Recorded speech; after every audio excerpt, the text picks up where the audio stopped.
अस्सलाम viewers, welcome back to your biology lecture series. आप देख रहे हैं मेरा YouTube channel Maryam Zahoor official. Don't forget to subscribe my channel and press the bell icon. आज का जो हमारा टॉपिक है वो है organ systems in human body. जब भी डिफरेंट टाइप्स के ऑर्गन्स मिलते हैं और आपस में मिल के कोई भी एक स्पेसिफिक फंक्शन परफॉर्म करते हैं, कोई एक प्रोसेस करवाते हैं, लाइक एक मशीनरी की तरह काम करते हैं, तो उस मशीनरी को हम ऑर्गन सिस्टम का नाम देते हैं। लाइक हमारी बॉडी के अंदर सर्कुलेटरी सिस्टम है, स्केलेटल सिस्टम है। सर्कुलेटरी सिस्टम के थ्रू हमारी जो सर्कुलेशन है ब्लड की वो होती है पूरी बॉडी के अंदर।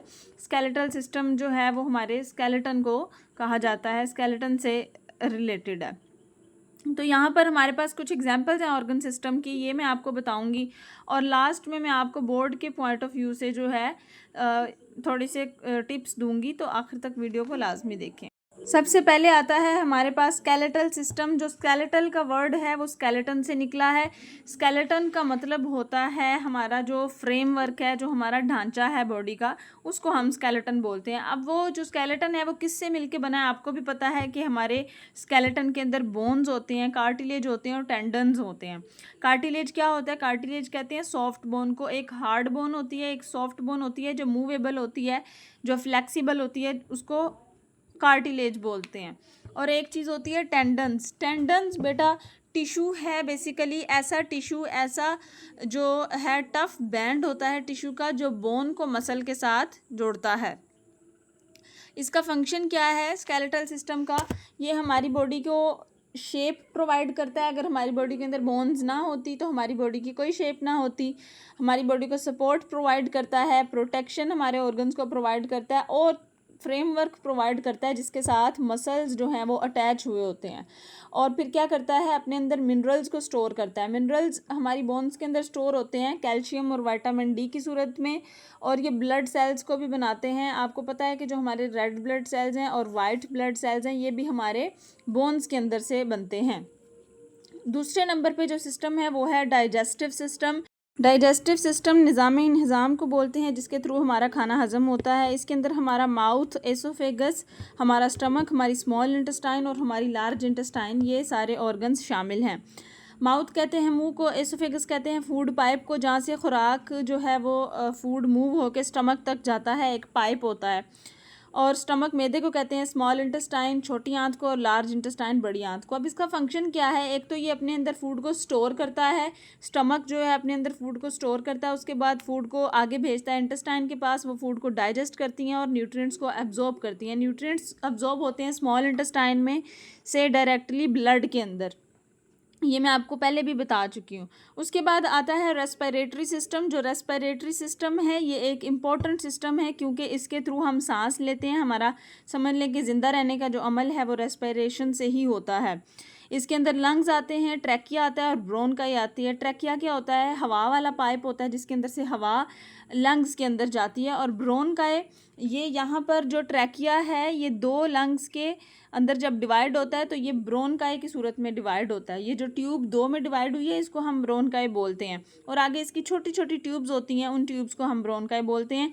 इसका फंक्शन क्या है? ये ऑक्सीजन को इनहेल करते हैं, कार्बन डाइऑक्साइड को एक्सहेल करते हैं और गैसेस को एक्सचेंज करते हैं, यानी एक गैस अंदर आती है और एक बाहर जाती है। उसके बाद आता है हमारा मस्कुलर सिस्टम। आपको पता है जो हमारी बॉडी के अंदर पट्टे होते हैं, मसल्स होते हैं, उनसे मिलके बना होता है। इसके अंदर स्पेशली स्केलेटल मसल्स आते हैं और टेंडन्स आते हैं। स्केलेटल मसल्स बेटा वो वाले मसल्स होते हैं जो हमारे स्केलेटन के साथ अटैच हुए होते हैं। इसका फंक्शन क्या है? एक तो ये मूवमेंट करवाता है और लोकोमोशन करवाता है।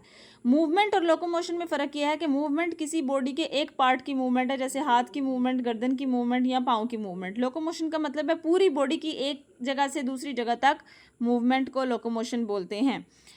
इसकी वजह से क्या होता है? मसल्स को कॉन्ट्रैक्शन और रिलैक्सेशन मिलती है, जिसकी वजह से हमारे मसल्स मूव होते हैं।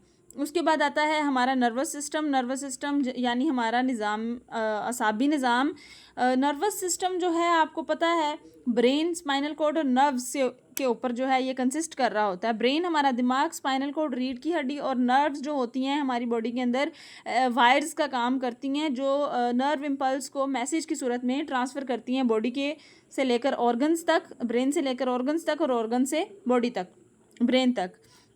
ये हमारी बॉडी के अंदर कंट्रोल सेंटर का काम करता है, हमारी बॉडी की डिफरेंट एक्टिविटीज़ को कोऑर्डिनेट करता है। कोऑर्डिनेट का मतलब है मैनेज करता है, ऑर्डर देता है, सारे काम जो है ये नर्वस सिस्टम करवाता है नर्व इम्पल्सिस के थ्रू।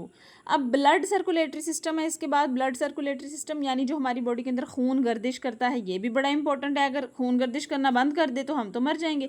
इसके अंदर आता है हमारा हार्ट, हमारा ब्लड और हमारी ब्लड वेजल्स, जिसके अंदर आर्टरीज और वेन्स आती हैं। इसका फंक्शन क्या है? ये ऑक्सीजन को, न्यूट्रिएंट्स को, हार्मोन्स को और वेस्ट प्रोडक्ट को ट्रांसपोर्ट करवाता है। ट्रांसपोर्ट यानी एक से दूसरी जगह मुंतकिल करवाता है। अब न्यूट्रिएंट्स जैसे कि मैग्नीशियम, कैल्शियम और इस तरह की चीज़ें हो गई, और हार्मोन्स कहते हैं ऐसे केमिकल्स को जो हमारी बॉडी के अंदर कोई ना कोई फंक्शन परफॉर्म करवाते हैं ना, आपको मैंने पहले भी बताया था। वेस्ट प्रोडक्ट जैसे कार्बन डाइऑक्साइड भी एक वेस्ट प्रोडक्ट है। और जो हमारा हार्ट है बेटा, वो 60 से 100 दफ़ा धड़कता है 1 मिनट के अंदर, और एक दिन में 1 लाख बार हमारा जो दिल है वो पंप करता है तकरीबन। तो ये एक अमाउंट है, ये एमसीक्यूज़ में भी आ सकती है। उसके बाद आपसे एक बड़ा इंपॉर्टेंट सवाल है, वो ये कि आपको क्या लगता है इन सारे सिस्टम्स में से कौन सा सिस्टम इंपॉर्टेंट है? जल्दी से ज़रा मुझे कमेंट करके बताएं, फिर मैं आपको इसका आंसर बताती हूँ। तो बेटा इसका आंसर है कि सारे ही सिस्टम इंपॉर्टेंट है। हमें ऐसा लगता है कि रेस्पिरेटरी सिस्टम है क्योंकि सांस लेने का अमल है, या सर्कुलेटरी सिस्टम है जिससे हमारा ब्लड गर्दिश करता है। लेकिन सारे सिस्टम इंपॉर्टेंट है। अगर एक भी सिस्टम इसमें से वर्क ना करे तो इंसान की डेथ हो जाती है, या इंसान की बॉडी जो है वो कोलैप्स कर जाती है। कोलैप्स का मतलब है रुक जाती है एक जगह पर, वो आगे फंक्शन नहीं करती। बोर्ड एग्जाम के हवाले से अगर बात की जाए तो उम्मीद है कि ये सवाल लॉन्ग क्वेश्चन के तौर पे ही आएगा, और लॉन्ग क्वेश्चन के तौर पे आए तो जैसे मैंने लिखा है आप इसको वैसे ही उसी मेथड के साथ लिख सकते हैं। और अगर शॉर्ट क्वेश्चन के तौर पे आए तो इसमें से डिफरेंट ऑर्गन सिस्टम्स को वो शॉर्ट क्वेश्चन में पूछ सकते हैं। तो अगर आपको वीडियो अच्छी लगे तो वीडियो को लाइक करें, शेयर करें और मेरे चैनल को सब्सक्राइब करें। Thank you.